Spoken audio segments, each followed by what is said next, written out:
ঋষি অৰবিন্দই গীতাৰ ব্যাখ্যা দিবলৈ কওঁতে আৰু এটা কৈছিলে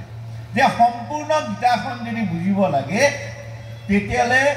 গীতাৰ প্ৰথম শ্লোকৰ প্ৰথম শব্দ হেয়া কি ধৰ্মক্ষেত্ৰে আৰু গীতাৰ শেষৰ শ্লোকৰ শেষৰ শব্দ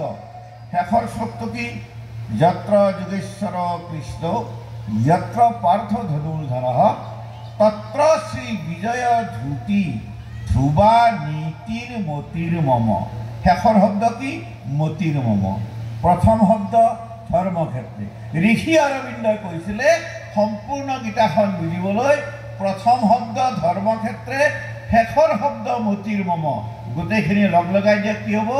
ধৰ্মক্ষেত্ৰে মতিৰ মম অৰ্থাৎ মোৰ মত কি ধৰ্মতে মোৰ মত ধৰ্ম বাদ দি মোৰ কোনো ক্ষেত্ৰত মতি নাই মোৰ মন নাই এয়াই হল গীতা সেইকাৰণে জীৱনৰ প্ৰত্যেকজন ব্যক্তি যে মন্দিৰত যোৱা পূজা পাতল কৰা যাগ যজ্ঞ কৰা তিলক লগোৱা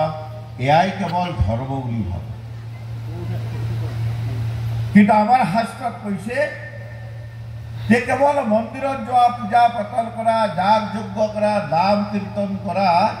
এয়াই ধৰ্ম নহয় ই ধৰ্মৰ এটা পাৰ্ট এয়াই মূল ধৰ্ম নহয় ই পাৰ্ট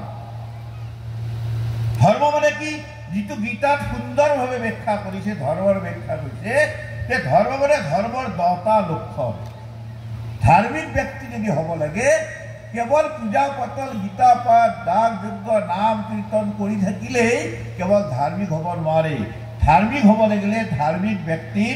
10টা গুণ লাগিব ধৰ্মৰ 10টা গুণৰ কথা কৈছে আৰু 10টা গুণ কি ধৃতি ক্ষমা দম অস্তেয়ম শৌচমম